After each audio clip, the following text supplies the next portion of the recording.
London, 1845. The ballroom of Harrington House glittered with candlelight, reflecting off the jewels of London's elite as they whirled across the polished floor. From her position against the wall, 18-year-old Ophelia Lockwood observed the scene with a practiced smile that did not reach her eyes. Her cream silk gown, a triumph of her own needlework, was modest compared to the elaborate creations surrounding her, but she had taken care to ensure it was fashionable enough not to draw negative attention. "I cannot fathom why Lady Harrington included the child on the invitation," came a whisper from behind a fan, not quiet enough to escape Ophelia's notice. "She is scarcely out of the schoolroom." "Her mother was once intimate with Lady Harrington before the scandal," replied another voice. "I suppose it is charity." Ophelia's fingers tightened around her dance card, empty save for a promised quadrille with her elderly cousin who had accompanied her tonight. She had known this evening would be difficult, but necessity had driven her to accept the invitation. At 18, she was hardly a child, though society seemed determined to label her as such. Her circumstances had forced her to grow up faster than most young ladies of her station. Since her father's death 3 years prior, leaving nothing but debts and a tarnished name, Ophelia had supported herself and her ailing mother through discreet embroidery work for modistes who appreciated her skill but paid little for it. Love and marriage were luxuries she could not afford to consider, despite her mother's hopes that she might make a suitable match. Ophelia knew better. She was too young, too poor, and carried the shadow of her father's disgrace. "I must secure patronage for my work," she reminded herself. That was her purpose tonight, to make connections among the ladies who might commission her needlework directly, bypassing the modistes who took most of the profit. It was a practical goal for a practical young woman. "Miss Lockwood, is it not?" Ophelia turned to find Lady Harrington's daughter, Eugenia, regarding her with thinly veiled disdain. "Yes, indeed. How kind of you to remember. Mother mentioned your father's situation was most unfortunate. How are you managing?" The question, though phrased politely, carried the sting of condescension. "Quite well, thank you. My mother's health improves, and I find occupation in needlework." Ophelia maintained her composure, though her cheeks burned. "Needlework? How charming, a hobby to pass the time." "Not a hobby, Lady Eugenia. My profession." The young woman's eyebrows rose. "A profession? At your age? How unusual, though I suppose needs must when one's circumstances change so drastically." Before Ophelia could respond, a commotion near the entrance drew everyone's attention. The crowd parted as a tall figure entered, a man whose very presence commanded the room. "The Duke of Hartsford," someone whispered, and the name rippled through the assembly. Ophelia had heard of Callum Halloway, the 7th Duke of Hartsford. Everyone had. At 32, he had only recently inherited the title after his brother's unexpected death, returning from years abroad to assume responsibilities he had never expected to bear. Rumor painted him as severe, brilliant, and utterly uninterested in society's games. As Ophelia watched, the Duke's gaze swept the room with detached assessment. When his eyes met hers, she did not look away as decorum might have dictated. Something in his expression, a flicker of surprise, perhaps, made her wonder if he recognized the same feeling she carried, that of an outsider observing a play in which they had no part. The moment passed. The Duke moved on, immediately surrounded by hopeful mammas with eligible daughters. Ophelia returned to her purpose, approaching an older woman she recognized as Lady Winthrop, known for her patronage of the arts. "Excuse me, Lady Winthrop. I believe you know my mother, Mrs. Lockwood." The lady peered at her through a lorgnette. "Lockwood? Ah, yes, Edmund Lockwood's daughter. I heard you were quite young." "I am 18, my lady." "Precisely, a child. What can I do for you, Miss Lockwood?" Swallowing her pride, Ophelia removed a small handkerchief from her reticule. "I hope to show you an example of my work. I specialize in fine embroidery and have been commissioned by several." "My dear girl," Lady Winthrop interrupted, not unkindly. You are too young to be concerning yourself with business matters. Focus on finding a husband, though I grant your circumstances make that challenging. My circumstances necessitate my work, Lady Winthrop. Yes, yes, most unfortunate about your father. Still, embroidery is hardly a suitable occupation for a gentleman's daughter, whatever her age. She patted Ophelia's hand, as one might soothe a child. Perhaps in a few years, when you've matured. Dismayed but determined, Ophelia tried again with Lady Pembroke, then with Mrs. Cavendish, receiving variations of the same response. Too young, too inexperienced, too much a reminder of her father's downfall. By the time her elderly cousin claimed her for the quadrille, Ophelia's composure was threadbare. As they took their positions, she caught snippets of conversation. That Lockwood girl. Hardly more than a child. Soliciting business at a ball, can you imagine? Her poor mother must be desperate indeed. The music began, and Ophelia moved through the steps mechanically, fighting the pressure of unshed tears. This had been a mistake. She should have known better than to hope society would see beyond her youth and her father's mistakes. The quadrille ended, and Ophelia excused herself to find some momentary solitude. She slipped into the adjoining conservatory, breathing in the scent of exotic blooms as she composed herself. She would leave soon, she decided. The evening had clearly been wasted. Hiding, Miss Lockwood. The deep voice startled her. Turning, she found herself face to face with the Duke of Hartsford. Up close, he was even more imposing, tall, broad-shouldered, with dark hair and penetrating grey eyes that seemed to see beyond her carefully maintained facade. Not hiding, Your Grace, merely seeking a moment's respite. From the whispers, no doubt, his observation was blunt. Society can be remarkably cruel in its judgment. Ophelia straightened. I am accustomed to judgment, Your Grace. Though I confess, I did not expect my age to be considered such a grievous fault. A slight smile touched his lips. Youth is only a fault to those who have squandered their own. May I ask what brings you to Lady Harrington's ball? You seem purposeful. The directness of his question surprised her into honesty. I came seeking patronage for my embroidery work. I support my mother and myself through commissions, primarily for modistes, but the pay is meager. And have you been successful? No, she admitted. It seems I am too young to be taken seriously, despite 3 years of professional experience. The Duke studied her with unexpected interest. 3 years, you began at 15. When necessity dictates, Your Grace, one cannot afford to wait for an appropriate age. She withdrew the handkerchief from her reticule, offering it to him. This is my work, not a hobby, as Lady Eugenia suggested, but my livelihood. He accepted the handkerchief, examining the intricate pattern of thistles and roses with surprising attentiveness. This is exceptional craftsmanship. The detail is remarkable. He returned it to her. My sister-in-law, the Dowager Duchess, has been seeking someone to create a christening gown for her expectant niece. Would you be interested in discussing such a commission? Ophelia's heart leapt, but caution tempered her response. I would be honored, Your Grace. Though I wonder if the Dowager Duchess might share the general opinion regarding my youth. I assure you, Miss Lockwood, Charlotte judges only by merit. May I call upon you tomorrow to discuss the matter further? Before she could answer, a voice interrupted them. Hartsford, there you are. A well-dressed man of about the Duke's age approached, glancing curiously at Ophelia. Lady Harrington is looking for you, something about a promised dance with her daughter. Lord Fairfield, the Duke acknowledged. May I present Miss Ophelia Lockwood? Miss Lockwood, Lord Fairfield is an old friend.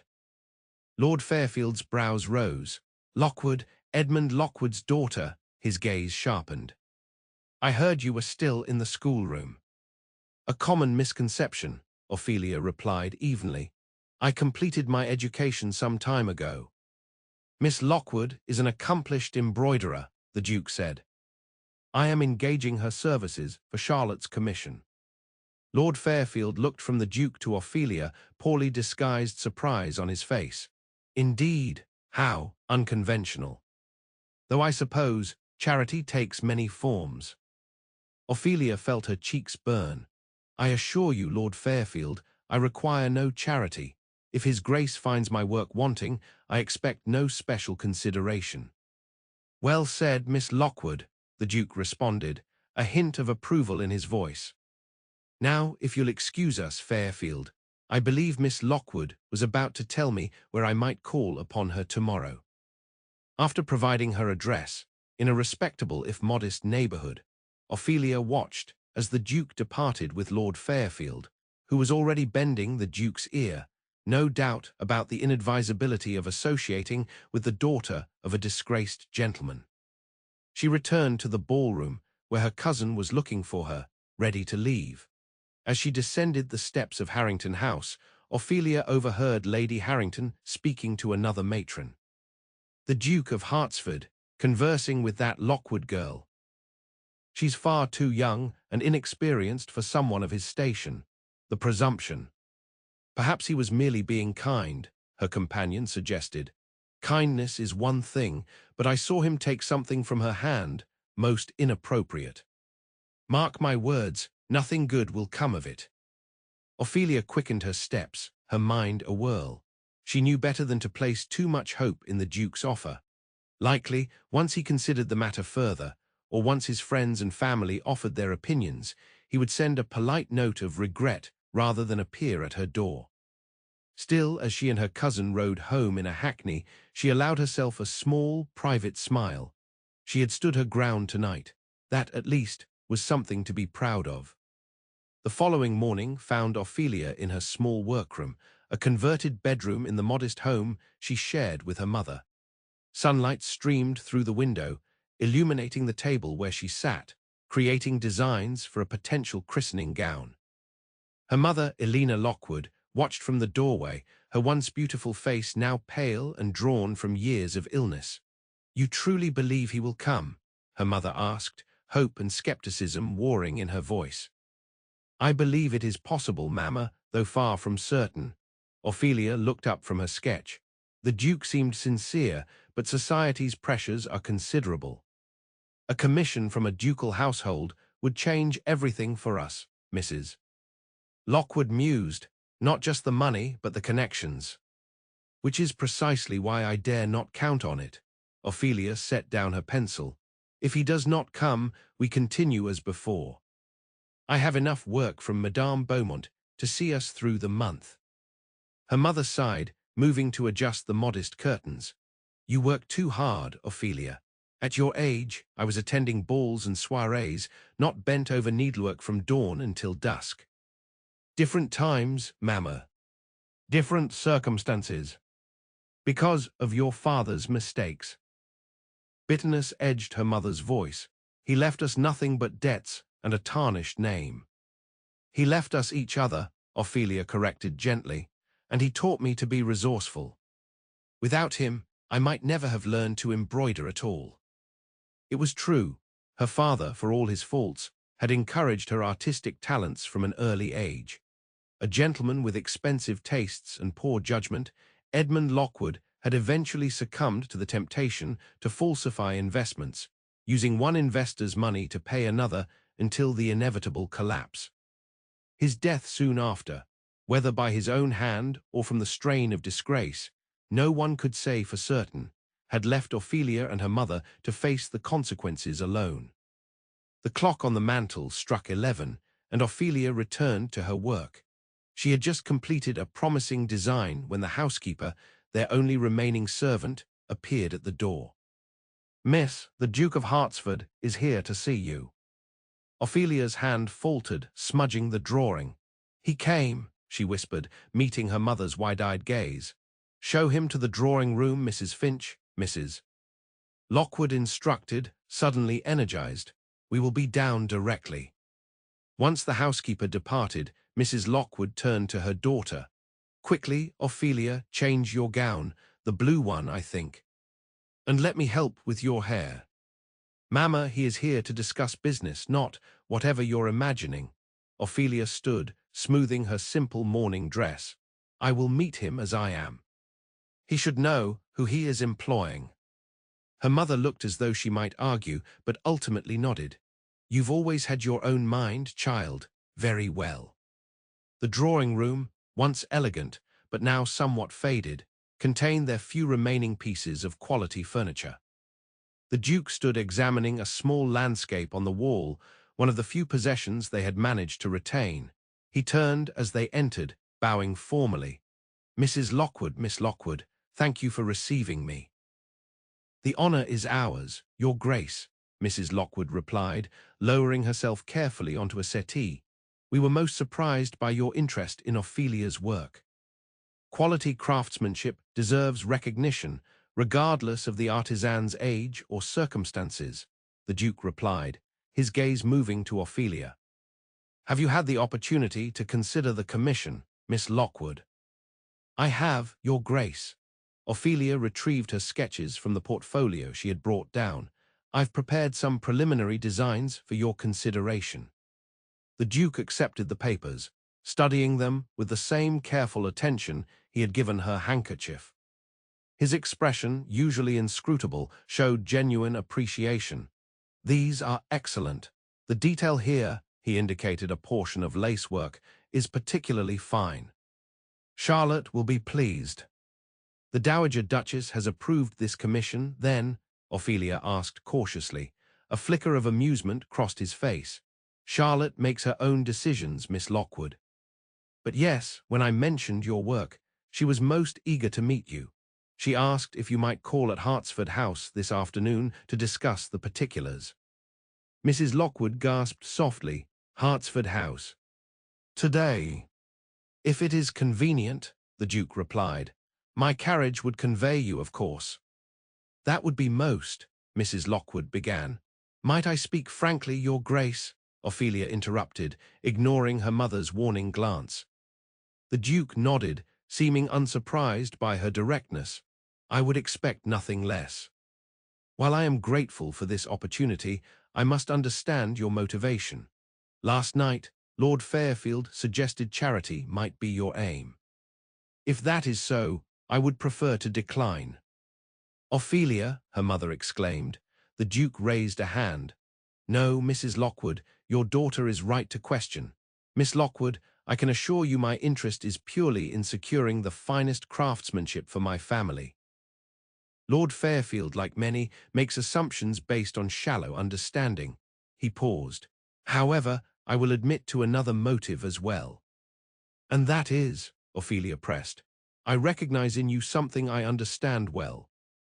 The experience of being judged for circumstances beyond your control, the burden of others' expectations and prejudices. His grey eyes held hers. I returned from abroad to inherit a title I never wanted, following a brother whose shoes I can never fill. Society watches, waiting for me to fail. The admission surprised her. I would think a duke is beyond such judgments. No one is beyond judgment, Miss Lockwood. The only difference is in how much power others have to affect our circumstances. He handed back her sketches. So no, this is not charity. It is recognition of exceptional talent, and perhaps a small act of defiance against a society that is too quick to dismiss those who do not fit its narrow expectations. Ophelia studied him, sensing the truth in his words. Then I accept, Your Grace, both the commission and the invitation to Hartsford House. Excellent, my carriage will return at 3 o'clock, he bowed. Until then, ladies. After the Duke departed, Mrs. Lockwood turned to her daughter with a mixture of exasperation and wonder. Ophelia, to speak so boldly to a duke, I thought I would faint. Better to know the truth from the beginning, mamma. I will not be anyone's charity case, not even a duke's. Perhaps not charity, her mother mused, but there was something in the way he looked at you. Do not start matchmaking, mamma, Ophelia warned, gathering her sketches. The Duke of Hartsford is simply a client, an important one, certainly, but nothing more. Men like him do not marry girls like me. But as she returned to her workroom to prepare for the afternoon's meeting, Ophelia found herself remembering the moment when the Duke had spoken of being judged, the rare vulnerability that had shown in his expression. For that brief moment, despite the vast differences in their stations, she had felt a connection, a recognition of kindred spirits. She dismissed the thought as quickly as it had come. Such fanciful thinking was dangerous. The Duke's patronage was a professional opportunity, nothing more, and she would be wise to remember it. The carriage that arrived at 3 o'clock was a magnificent vehicle, the Hartsford crest emblazoned on its door. As Ophelia settled into its plush interior, her practical nature warred with a sense of wonder. 6 months ago, she had been struggling to pay the coal merchant. Now she was riding in a duke's carriage to discuss a commission with a duchess. Hartsford House was one of the grandest residences in Mayfair, its facade imposing yet elegant. A livered footman assisted Ophelia from the carriage and escorted her through a magnificent entrance hall to a sunny morning room at the back of the house. The Dowager Duchess of Hartsford was not what Ophelia had expected. Rather than the stern dowager of her imagination, Charlotte Halloway was a woman of perhaps 35, with a warm smile and intelligent eyes. She rose as Ophelia entered. "Miss Lockwood, welcome. Callum has told me about your exceptional needlework." Ophelia curtsied. "You are most kind, Your Grace." "Please call me Lady Charlotte. Your Grace makes me feel ancient, and as the new dowager, I'm sensitive about such things." She gestured to a chair. "Come, sit. We have much to discuss." Over the next hour, Charlotte proved to be knowledgeable about textiles and design, asking insightful questions about Ophelia's techniques and offering clear direction for the christening gown. By the time they had finalized the commission, at a fee that made Ophelia's eyes widen, she felt a genuine rapport with the Duchess. "You must think me terribly forward," Charlotte said as they concluded their business, "but would you be willing to join us for dinner tonight? My brother-in-law mentioned you made quite an impression at Lady Harrington's ball, and I'm curious to know more about the young woman who has caught his attention." That is very kind, but I have no suitable evening gown prepared," Ophelia admitted. "And my mother." "Your mother would be most welcome as well. As for a gown, we are nearly of a size." "I have several that would suit you admirably." Charlotte's eyes twinkled. "Unless, of course, you object to wearing a duchess's cast-offs." "Not at all," Ophelia replied, unable to suppress a smile at the duchess's teasing tone. "But I wouldn't wish to impose." "It is no imposition. In fact, it would be a kindness to me. Since my husband's death, dinner has been a rather solemn affair. Callum tries, bless him, but he's too serious by half." She lowered her voice conspiratorially. "Between us, I think he could use some fresh conversation. His usual society is composed of scholarly gentlemen and business associates, all very proper, all very dull." Against her better judgment, Ophelia found herself agreeing to return with her mother for dinner. She told herself it was a professional opportunity, a chance to secure future commissions, but in truth, she was curious about the Duke and his unusual household. When she returned home to inform her mother, Mrs. Lockwood was nearly overcome with excitement. Dinner at Hartsford House, and with the Duke present. "Oh, Ophelia, if only your father could see this day." Ophelia sighed. "Mamma, please remember this is a business arrangement. The Duchess is merely being kind." "Kindness from a duchess to a needleworker is highly unusual, my dear, and for the Duke himself to bring you to her attention." Her mother's eyes gleamed with hope. "You are young, beautiful, and talented. Is it so impossible that he might see more in you than a craftswoman?" "Yes, Mamma, it is precisely that impossible." Ophelia's tone was firm.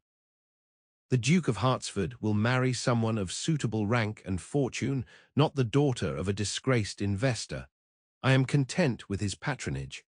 It will provide us security, and that is all I ask."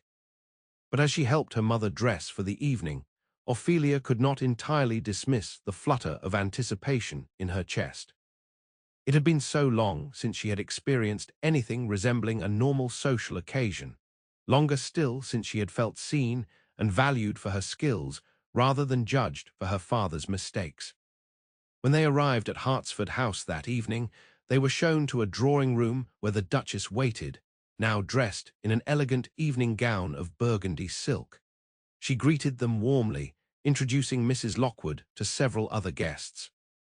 An elderly scholar who served as the Duke's librarian, a middle-aged couple who were distant relations, and to Ophelia's dismay, Lord Fairfield. "Miss Lockwood," he said, bowing with exaggerated formality. "How unexpected to see you here. I had no idea you were acquainted with the Duchess." "A recent acquaintance," Ophelia replied evenly. "Her Grace has commissioned a christening gown for her niece." "Ah, yes. The famous needlework." His smile did not reach his eyes. "How fortunate for you to secure such patronage at your tender age." Charlotte interrupted smoothly. "Miss Lockwood's talent transcends her years, Lord Fairfield. I consider myself the fortunate one to have secured her services before the rest of society discovers her skill." The door opened, and the Duke of Hartsford entered. He had changed from the formal attire of his morning visit into evening wear that emphasized his broad shoulders and commanding presence. His gaze found Ophelia immediately, a flicker of something, surprise, appreciation, crossing his features before he schooled his expression. "Your Grace," Charlotte said, moving to his side, "Mrs. Lockwood and Miss Lockwood have joined us for dinner, as you suggested." "Suggested, did I?" There was a hint of amusement in his voice as he looked at his sister-in-law.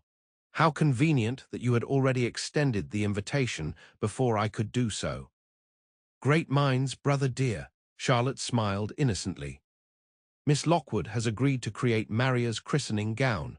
The designs are exquisite." The Duke turned to Ophelia. "I had no doubt they would be. Your work speaks for itself, Miss Lockwood." "High praise from Hartsford," Lord Fairfield commented. "He's notoriously difficult to impress." "Not difficult," the Duke corrected, "merely discerning." Dinner was announced, and to Ophelia's surprise, the Duke offered her his arm. "If you will permit me, Miss Lockwood." As they processed into the dining room, she felt the weight of curious gazes. "You have caused quite a stir, Your Grace," she murmured. "Society will talk." "Society always talks. The question is whether we give its opinions more power than they deserve." His voice was low, meant only for her ears. "You look lovely this evening, by the way. Charlotte's gown suits you well." Ophelia felt her cheeks warm. "Thank you." Her Grace was most generous. The dinner that followed was unlike any Ophelia had experienced in years. The conversation was lively and varied, touching on art, literature, and current events. The Duke, seated at the head of the table with Ophelia to his right, proved to be more engaging in private than his public persona suggested. He spoke intelligently on a wide range of topics, and most surprisingly to Ophelia, actively sought her opinions. "You disagree, Miss Lockwood?" he asked when she frowned slightly at his assessment of a recent exhibition at the Royal Academy. "I merely think Mr. Turner's work deserves more consideration than you've given it, Your Grace. His use of light captures emotion in a way that more traditional techniques cannot." "An interesting perspective." He regarded her with new interest. "Have you studied art formally?" "My father believed in a comprehensive education for both his sons and daughters," she replied. "Before our change in circumstances, I was fortunate to have tutors in various subjects, including art appreciation." "Edmund always did have progressive ideas," Lord Fairfield interjected from across the table. "A pity his financial acumen did not match his educational philosophies." A tense silence fell. Ophelia felt the Duke stiffen beside her, but before he could speak, she responded. "My father made grave errors, Lord Fairfield, which he paid for with his life and reputation. I neither deny nor excuse his actions." Her voice was steady despite the pain the subject caused her. But his mistakes do not negate the value of what he taught me, nor do they define who I am. The Duke's hand moved briefly to cover hers where it rested on the table, a fleeting gesture of support that ended almost as soon as it began. "Well said, Miss Lockwood," he turned to Lord Fairfield. "I believe we've exhausted this topic, Richard. Lady Charlotte, did you mention a musical program for after dinner?" The conversation shifted, and dinner concluded without further incident. As the ladies withdrew to the drawing-room, leaving the gentlemen to their port, Charlotte linked her arm through Ophelia's. "You handled Fairfield beautifully," she said. "He can be thoughtless." "He knew my father," Ophelia replied. "I suspect there is history that I'm unaware of." "There is indeed." Charlotte guided her to a quiet corner. "Richard Fairfield was one of those who lost money in your father's schemes, not a ruinous amount, but enough to wound his pride. Callum repaid him years ago, but Richard has never quite let go of the grudge." Ophelia stopped short. "The Duke repaid my father's debts to Lord Fairfield. Why?" "They were friends from university days, the three of them. When your father's situation became known, Callum settled many of the smaller claims quietly." Charlotte squeezed her arm. "Don't look so shocked. Callum has always protected those he cares about, even when they make terrible mistakes." "I had no idea." Ophelia's mind reeled. "My father never mentioned the Duke." "Callum was abroad when the worst happened. By the time he returned, your father was gone." Charlotte's expression softened. "He inquired about you and your mother afterward, but was told you wished for privacy in your grief." "We received no such inquiry," Ophelia said slowly. "Though in those early days, our solicitor handled much of our correspondence." "Mr. Blankenship." When Ophelia nodded, Charlotte frowned. "How interesting. Callum dismissed him shortly after becoming Duke, citing inconsistencies in his practices." Before Ophelia could respond, the gentleman joined them, and the conversation turned to music. The Duke's elderly librarian proved to be an accomplished pianist, and Charlotte sang several Italian arias with surprising skill. When she invited Ophelia to join her in a duet, Ophelia demurred. "I haven't sung in company for years, Your Grace. I fear I would embarrass myself." "Nonsense," the Duke said unexpectedly. "Charlotte tells me you reviewed the music earlier and were familiar with it. I'd like to hear you sing." Something in his direct gaze made refusal impossible. Reluctantly, Ophelia joined Charlotte at the pianoforte, and they began a simple duet. Her voice, untrained but naturally sweet, blended well with the Duchess's more polished soprano. When they finished, the applause seemed genuinely appreciative. "A woman of many talents," Lord Fairfield commented, his earlier antagonism somewhat softened. "Your father would be proud." "Thank you, Lord Fairfield," Ophelia replied, genuine gratitude in her voice for the olive branch he had extended. As the evening drew to a close, the Duke approached Ophelia and her mother. "My carriage will take you home, of course, but before you leave, Miss Lockwood, might I have a word in private?" "Mrs." Lockwood's eyes widened, but she nodded graciously. "Of course, Your Grace, I shall wait in the entrance hall." The Duke led Ophelia to a small study, adjacent to the drawing-room. Unlike the more formal public rooms, this space felt personal, with books stacked on the desk and papers arranged in organized piles. "I wanted to apologize for Richard's behavior at dinner," he said once they were alone.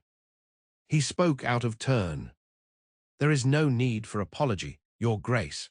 Lord Fairfield has cause for his feelings toward my family. Perhaps, but not toward you personally. You were a child when your father made his mistakes." 15, Ophelia corrected. "Old enough to understand, if not to prevent." The Duke regarded her thoughtfully. "You take a great deal of responsibility on yourself, Miss Lockwood." "As do you, Your Grace, if what your sister-in-law tells me is true. She mentioned you settled some of my father's debts." He frowned slightly. "Charlotte speaks too freely sometimes, but yes, I helped where I could. Edmund was a complicated man, but we were friends once. Why did you never tell me? The question escaped before she could consider its impropriety. Would it have changed anything? He asked. Would it have made your burden lighter to know that a friend of your father's had attempted, inadequately, to mitigate some of the damage? Perhaps not, she admitted. But I would have known. We weren't entirely alone. Something shifted in his expression, a softening, a glimpse of the man beneath the ducal mantle. I regret that. When I returned to England and learned what had happened, I tried to reach out, but was told your mother had taken ill and you were not receiving visitors. Mr. Blankenship, Ophelia murmured. He controlled all communication in those early days. We never knew of your inquiry. I suspected as much when I examined his records after becoming Duke. By then, years had passed. I wasn't certain my intervention would be welcome. He moved closer, his gaze intent. Until I saw you at Lady Harrington's ball. You looked so much like Edmund, the same determination, the same pride, yet you've overcome challenges he never managed to face. The intensity of his regard made her breath catch. You recognized me, but we'd never met. I saw you once, years ago, at your father's country house. You were playing the pianoforte while he proudly showed off your accomplishments to his guests. You were perhaps 13, all long limbs and serious expression. I remember that day, Ophelia said softly. Father had important friends visiting. I was nervous about performing. You played beautifully, even then. He smiled, a rare, genuine expression that transformed his austere features. When I saw you at the ball, standing apart yet observing everything with such clear-eyed assessment, I knew exactly who you were. And so you offered me the commission. I offered you the commission because your work is exceptional. But yes, I will admit to personal interest in your welfare. He hesitated. Miss Lockwood, Ophelia, I hope you will allow me to be a friend to you and your mother, not out of pity or obligation, but out of genuine respect for what you have accomplished under difficult circumstances. The use of her given name, spoken with such quiet sincerity, touched something in Ophelia that had been closed off for years. I would like that, Your Grace. Callum, he corrected, at least in private. Callum, she repeated, the name feeling strange yet right on her lips. Thank you for your kindness tonight. It has been more meaningful than I can express. He took her hand, raising it briefly to his lips in a gesture that was both proper and somehow intimate. The pleasure was entirely mine. May I call upon you tomorrow? There is a small exhibition at the Royal Academy I think you might enjoy, given your defense of Turner. I would like that very much, she replied, surprised by how much she meant it. As the Duke's carriage carried them home, Mrs. Lockwood was practically vibrating with excitement. A private conversation, and now an exhibition. Ophelia, surely you see that his interest extends beyond your embroidery. Mamma, please, the Duke, Callum, new father. He feels a certain responsibility toward us, that's all. Responsibility doesn't require private art exhibitions, her mother countered. Nor does it explain the way he looked at you during dinner. Even Lord Fairfield noticed. Ophelia sighed. You're seeing what you wish to see. The Duke has been kind, but kindness is not courtship. Yet as she prepared for bed that night, Ophelia could not entirely dismiss the memory of Callum's hand on hers, the intensity in his grey eyes when he spoke her name. For the first time in years, she allowed herself to feel something beyond the practical determination that had carried her through each day since her father's death. Hope, she realized. Dangerous, wonderful hope. The following weeks brought a transformation in Ophelia's circumstances that still seemed dreamlike. The christening gown commission progressed beautifully, with Charlotte visiting regularly to check its development and inevitably staying for tea and conversation. Through the Duchess's influence, Ophelia received inquiries from other ladies of society, each willing to pay handsomely for her unique designs. More surprising was the Duke's continued attention. True to his word, he escorted Ophelia and her mother to the Royal Academy exhibition the day after their dinner at Hartsford House. In the weeks that followed, he called regularly, sometimes bringing books he thought might interest her or discussing the progress of her commissions. Society, predictably, noticed. The whispers that had once dismissed Ophelia for her youth now speculated on her relationship with the Duke. Some suggested he was merely fulfilling an obligation to an old friend's daughter. Others, more malicious, implied arrangements of a less honourable nature. "You mustn't mind the gossip," Charlotte advised during one of her visits. "People will always talk. What matters is what you and Callum think of each other." "There is nothing between us beyond friendship," Ophelia insisted, though the words felt increasingly hollow even to her own ears. Charlotte raised an eyebrow. "My dear, Callum has visited you 11 times in the past 3 weeks. He discusses your opinions at dinner and has twice mentioned your preference for lilies when ordering flowers for the house. If that is merely friendship, it is of a most particular kind." Ophelia's hands stilled on her embroidery. "He cannot be serious, Charlotte. The Duke of Hartsford does not court the daughter of a disgraced businessman. The Duke of Hartsford does exactly as he pleases, a trait you might have noticed," Charlotte smiled. "Besides, Callum has never cared for society's rules when they contradict his own sense of rightness. It's what made him such a successful diplomat abroad and such a terrible candidate for conventional marriage at home. Even if that were true, I am still considered too young by most of society. Barely out of the schoolroom, as Lord Fairfield put it. You are 18, an age at which many young ladies marry. Your circumstances have given you maturity beyond your years." Charlotte leaned forward. "The question is not what society thinks of your age, but what you feel for my brother-in-law. Do you care for him, Ophelia?" The directness of the question demanded honesty.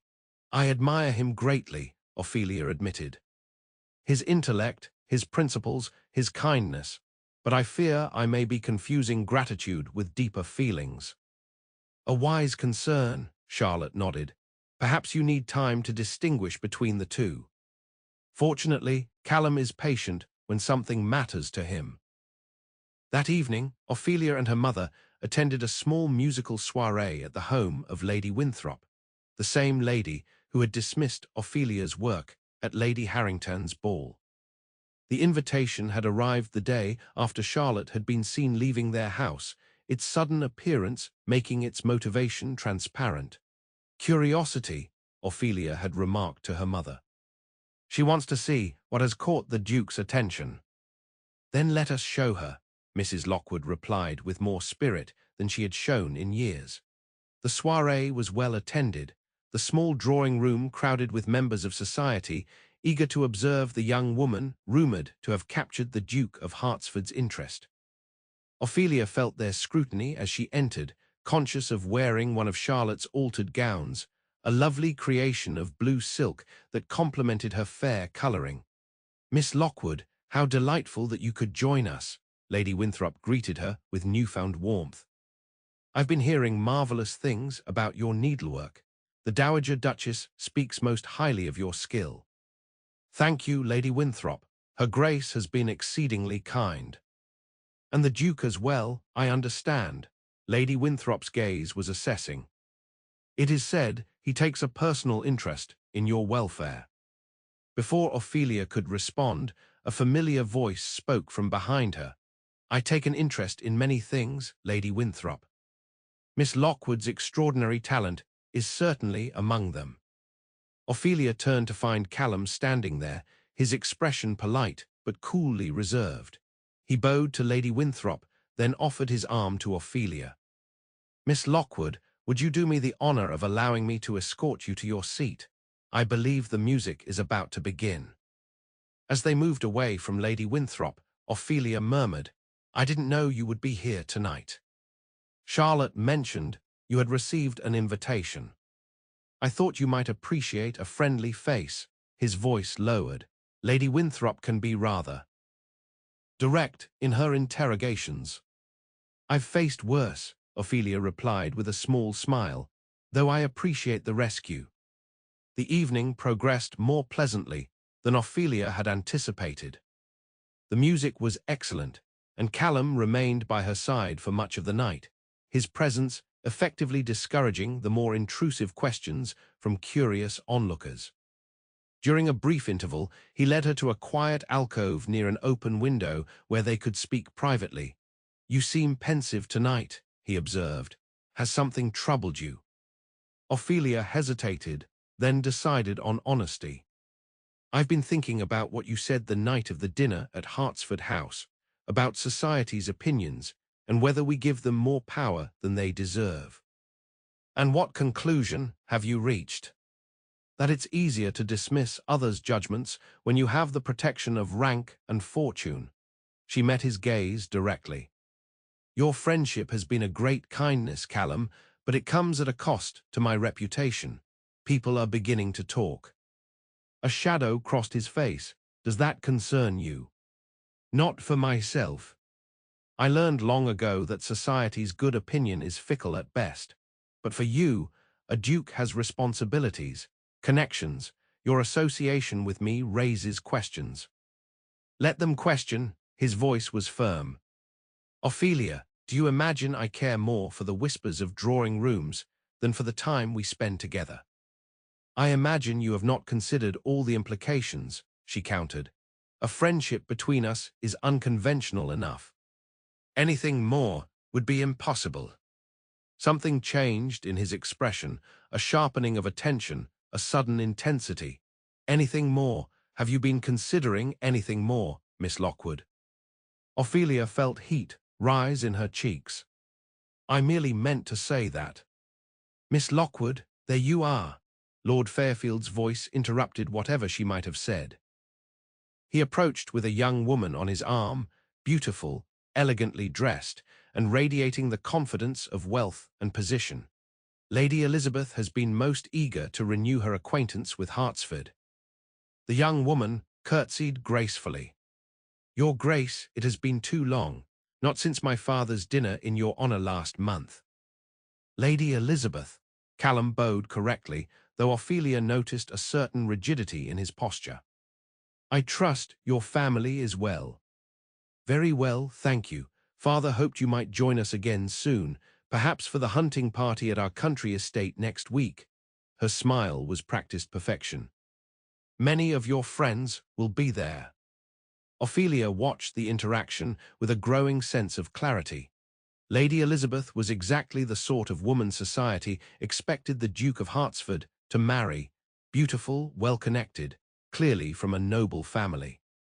The contrast between them could not have been more stark. "I fear I have commitments in London," Callum replied, "but please convey my regards to your father." Lord Fairfield's gaze moved between Callum and Ophelia, a slight frown creasing his brow. "Surely you could spare a few days, Hartsford. Lady Elizabeth's father has been most persistent in his invitations." "For good reason," Ophelia found herself saying, earning surprised looks from all three. "Lady Elizabeth's accomplishments are evident. Your father must be very proud." Lady Elizabeth's smile tightened almost imperceptibly. "How kind of you to say so, Miss Lockwood," Ophelia supplied. "Ophelia Lockwood." Recognition dawned in Lady Elizabeth's eyes. "Ah, yes, the needlewoman. I've heard the Dowager Duchess employed you for some commission or other. How industrious of you to attend social functions as well." The condescension in her tone was subtle but unmistakable. Ophelia felt Callum tense beside her. "Miss Lockwood is here as my guest, Lady Elizabeth," he said, his voice carrying a warning edge. "And yes, her industry is remarkable. Unlike many of us, she has made her own way in the world through genuine talent and perseverance." Lady Elizabeth's perfect composure faltered momentarily. "I meant no offence, of course. It is admirable when those of reduced circumstances find respectable employment." "Indeed," Lord Fairfield interjected hastily. "And speaking of employment, I understand you've been quite busy, Miss Lockwood. Several ladies have mentioned commissioning your work." Lady Harrington was most impressed by the handkerchiefs you created for her daughter. Ophelia seized the change of subject gratefully. Lady Harrington was most kind. Her daughter's wedding trousseau provided an excellent canvas for my designs. The conversation continued on safer ground, but Ophelia remained acutely aware of the undercurrents. When Lady Elizabeth and Lord Fairfield eventually moved away to greet other guests, Callum turned to her with a troubled expression. "I apologize for that encounter. Lady Elizabeth can be territorial." "You have nothing to apologize for," Ophelia replied. She merely stated what many are thinking. The needlewoman and the Duke make an odd pair, even as friends. "Is that all we are, Ophelia?" "Friends," his gaze was intent, searching. The question hung between them, fraught with possibility. Ophelia looked up at him, seeing beyond the title to the man, a man who had shown her kindness, respect, and something that increasingly felt like genuine affection. For a breathless moment, she allowed herself to imagine what it would mean to be more than friends. Then reality reasserted itself. "We cannot be more," she said softly. "You know that as well as I do. Because of your father, your age. The opinions of people like Lady Elizabeth." Frustration edged his voice. "Which arbitrary barrier concerns you most?" "All of them, because none are arbitrary. They are the realities of the world we live in." Ophelia straightened her shoulders. "You have been kind to me, Callum, kinder than I ever expected. But kindness is not a foundation for the kind of future you deserve." Before he could respond, the musicians began to play again, signaling the end of the interval. Ophelia excused herself to return to her mother's side, feeling Callum's gaze follow her across the room. For the remainder of the evening, he kept his distance, though she often found him watching her with an expression she couldn't quite decipher. When it came time to leave, he approached only to ensure their carriage was ready, his manner formal once more. "Thank you for a lovely evening, Your Grace," Ophelia said as they parted, deliberately using his title. Something flickered in his eyes, hurt, perhaps, or resignation. "The pleasure was mine, Miss Lockwood. Good night." The ride home was quiet, her mother seeming to sense Ophelia's troubled mood. It was only when they were preparing for bed that Mrs. Lockwood finally spoke. "You care for him?" It wasn't a question, and Ophelia didn't pretend to misunderstand. "It doesn't matter, Mamma. Nothing can come of it." "Because of your father? Or because you believe yourself unworthy?" Ophelia turned from the mirror where she had been unpinning her hair. "Because I am practical. The Duke of Hartsford needs a suitable duchess, not a scandalous connection to a disgraced family." "Love is rarely practical, Ophelia." Her mother's voice was gentle. "And worth is not measured by titles or fortunes. Your father taught me that, if nothing else. Father also taught us the consequences of reaching beyond one's station," Ophelia reminded her. "His ambitions cost us everything." "Not everything." Mrs. Lockwood crossed to her daughter, taking her hands. "We still have each other. We have our home, modest though it is. And now, thanks to your talent and the Duke's patronage, we have security again. That is no small thing. Which is why I cannot risk it for foolish dreams." Ophelia squeezed her mother's hands. "Callum has been a good friend, that must be enough."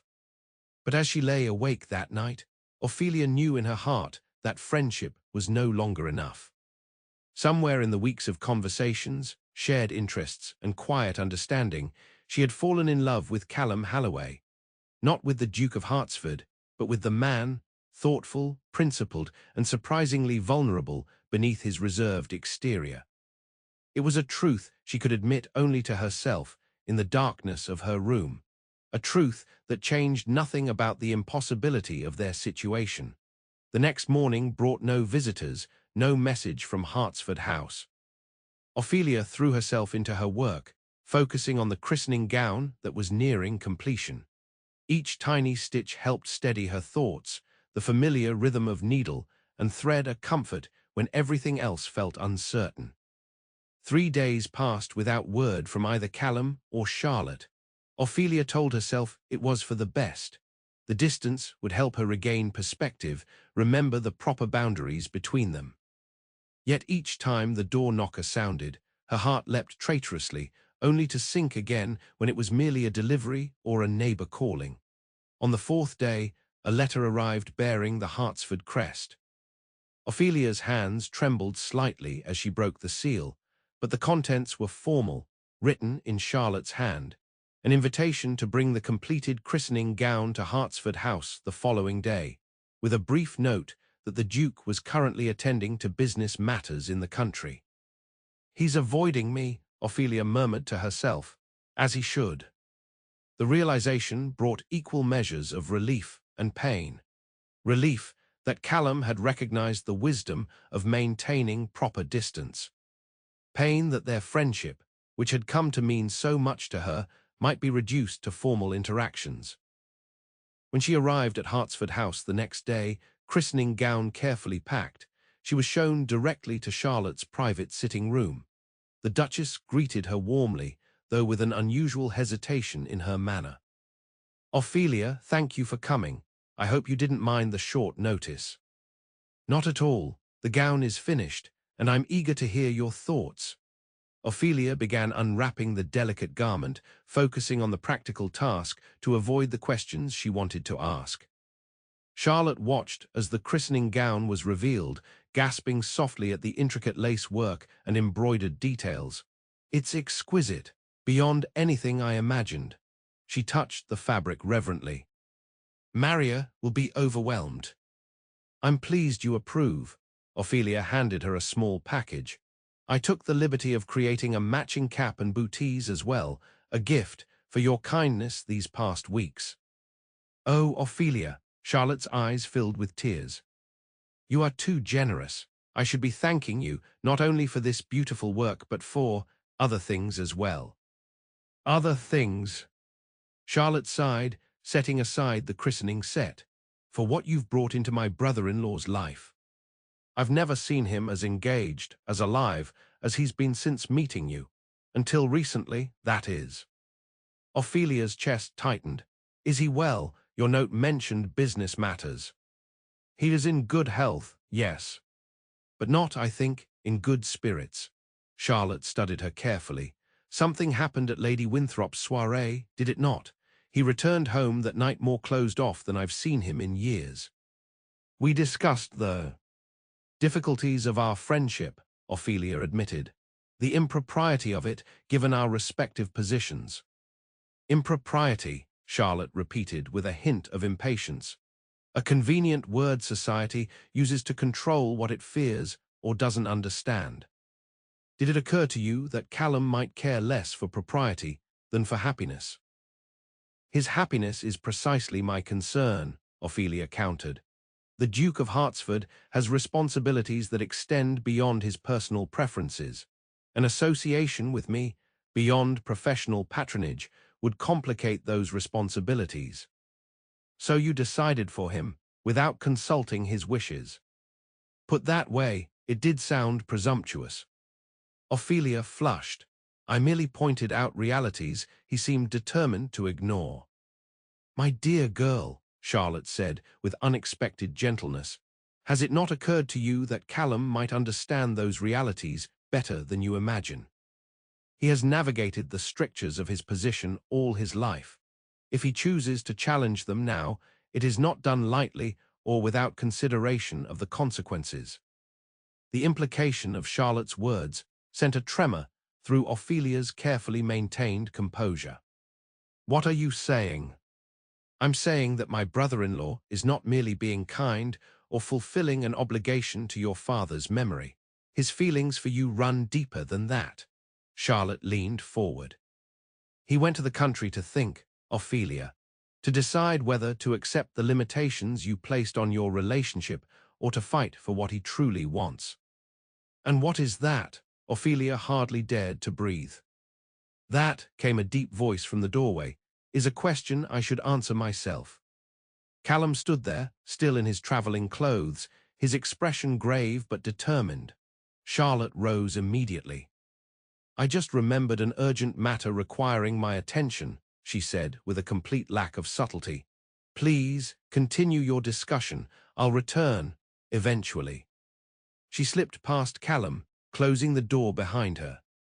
For a moment, neither Ophelia nor Callum spoke, the silence between them heavy with unspoken feelings. I thought you were in the country, Ophelia finally said. I returned early. Charlotte's letter suggested you would be here today. He moved further into the room, his gaze never leaving her face. I needed to see you. Why? Because I've spent 4 days thinking about our conversation at Lady Winthrop's, and I've come to a conclusion. He stopped before her. You were right about one thing, Ophelia. The friendship we've developed is no longer enough for me.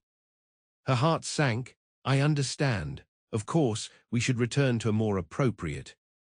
No, he interrupted. That's not what I meant. When I say it's not enough, I mean that I want more, much more. Ophelia stared at him, scarcely daring to believe what she was hearing. Callum. Let me finish, please. He took her hands in his. All my life I've done what was expected of me. Second son, diplomat, reluctant duke. I've fulfilled obligations and met responsibilities, rarely questioning the path laid before me, until I met you. He drew a deep breath. You spoke of barriers between us, your father's past, your age, society's expectations. But the only barrier that truly matters is fear. Your fear that you are somehow unworthy, and my fear of defying convention.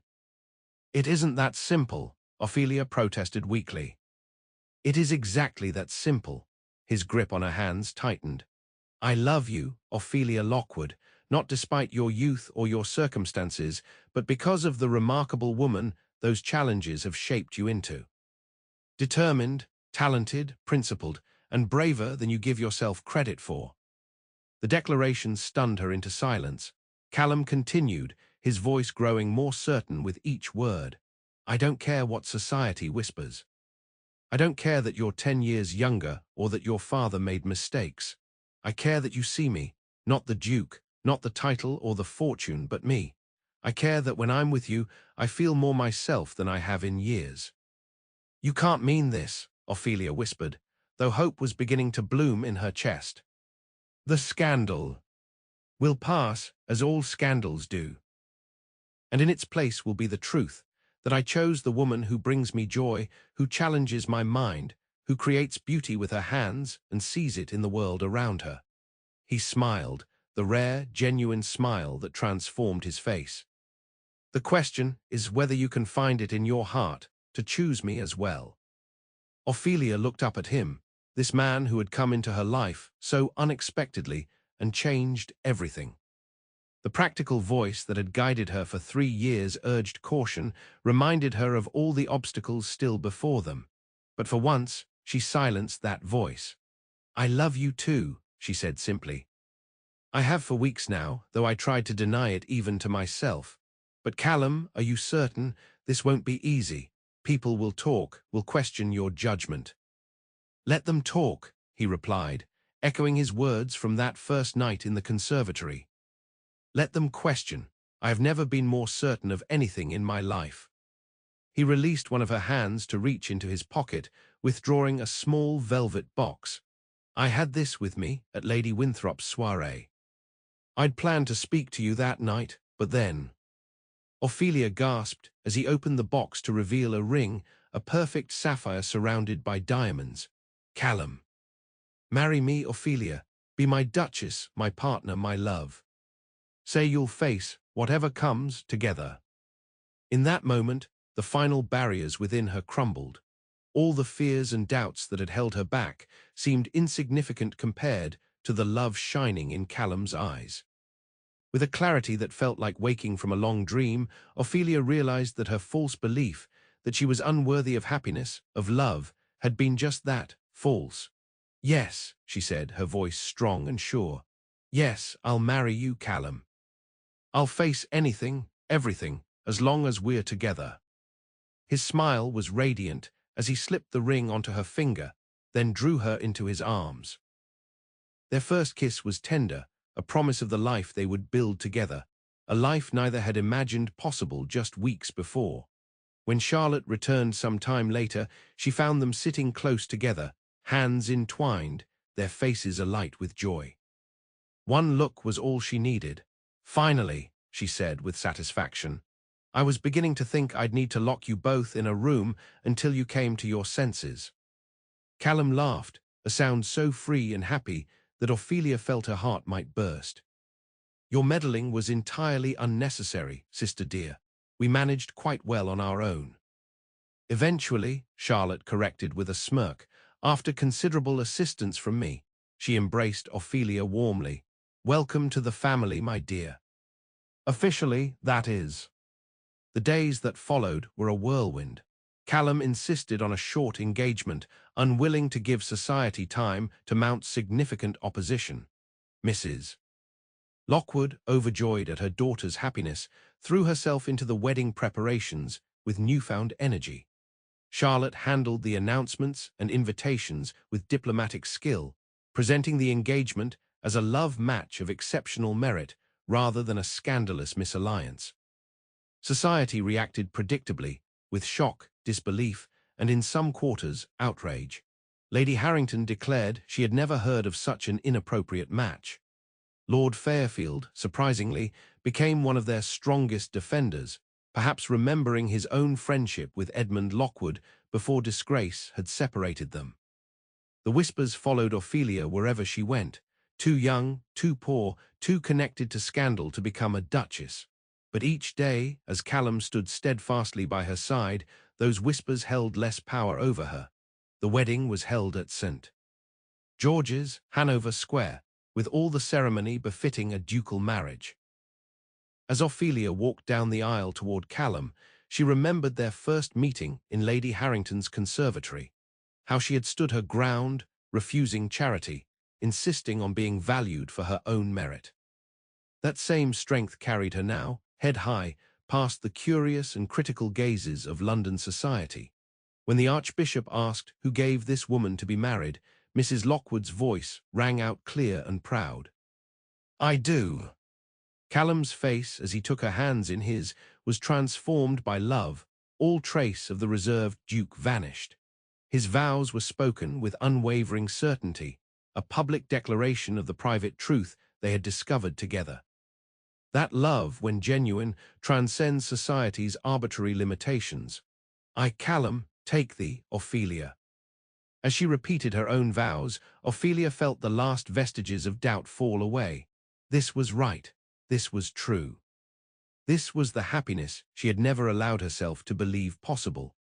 The celebration afterward at Hartsford House was magnificent, a testament to Charlotte's organizational skills and Callum's determination to honor his bride properly. Society attended en masse, curiosity overcoming disapproval for most. Even Lady Elizabeth came, offering stiff congratulations before retreating to a corner to whisper with like-minded friends. "Are you happy, Duchess?" Callum asked as they shared their first dance as husband and wife. "Deliriously," Ophelia replied, the title still strange to her ears, "though I suspect some of our guests remain unconvinced of the wisdom of your choice." "Then let me convince them." He smiled mischievously, then stopped in the middle of the dance floor. Raising his voice to be heard throughout the ballroom, he addressed the gathered assembly. "Friends, family, honored guests, I thank you for joining us on this most joyous occasion. Some of you, I know, came with reservations about my choice of bride." A murmur ran through the crowd. Ophelia felt her cheeks warm, but Callum's hand tightened reassuringly around hers. To those who whispered that the Duchess of Hartsford was too young, too inexperienced, or too humble in origin, I say this. True worth is not measured in years or lineage, but in character, intelligence, and heart. In those qualities, I have found my perfect match. He turned to Ophelia, his gaze filled with such love that she felt it like a physical force. "Today I am the most fortunate of men, for I have married not for duty or advantage, but for the greatest privilege of all, a lifetime with the woman I love." The silence that followed was profound, broken first by Charlotte's enthusiastic applause, then by Lord Fairfield's, until the entire room joined in a response that felt like acceptance, if not quite approval. As the music resumed and Callum led her back into the dance, Ophelia leaned close to whisper, "That was very dramatic, Your Grace." "Too much?" he asked with a hint of concern. "No," she smiled. "Perfect, just like this day. Just like you." Later, as they prepared to depart for their wedding journey, Ophelia stood on the steps of Hartsford House, surrounded by well-wishers. Charlotte embraced her tightly. "I told you he was determined when something mattered to him," she whispered. "Be happy, sister, you deserve it." Mrs. Lockwood was next, her eyes bright with tears of joy. "Your father would be so proud, my dear. Not of the title or position, but of the woman you've become, strong enough to embrace happiness when it came." Ophelia hugged her mother close. "Thank you for believing in me, Mama. For seeing more than just the practical girl with her needle and thread. I always saw you, my love. I'm glad Callum does too." As they settled into the carriage that would carry them to Dover and then to Italy for their honeymoon, Callum took Ophelia's hand, his thumb tracing the wedding band now nestled beside her engagement ring. "No regrets?" he asked softly. Ophelia thought of the journey that had brought them here, from a lonely girl determined to support her mother through any hardship, to a young woman brave enough to accept love when it was offered. She thought of all the whispers that had once defined her. Too young, too poor, too connected to scandal, and she thought of how those whispers had fallen silent in the face of Callum's unwavering certainty. "Not one," she replied, leaning into his embrace. "Only gratitude for the day you saw me across a crowded ballroom and decided to look closer. Best decision I ever made," he murmured against her hair. As the carriage pulled away from Hartsford House, Ophelia looked back at the assembled guests, at the life she had once thought beyond her reach. The practical voice that had guided her for so long now spoke a different truth, that sometimes the most practical choice of all is to follow your heart. In Callum's arms, the new Duchess of Hartsford finally allowed herself to believe in the happy ending she had earned, not through title or fortune, but through courage, talent, and the love of a man who had seen her true worth when others had dismissed her for being too young.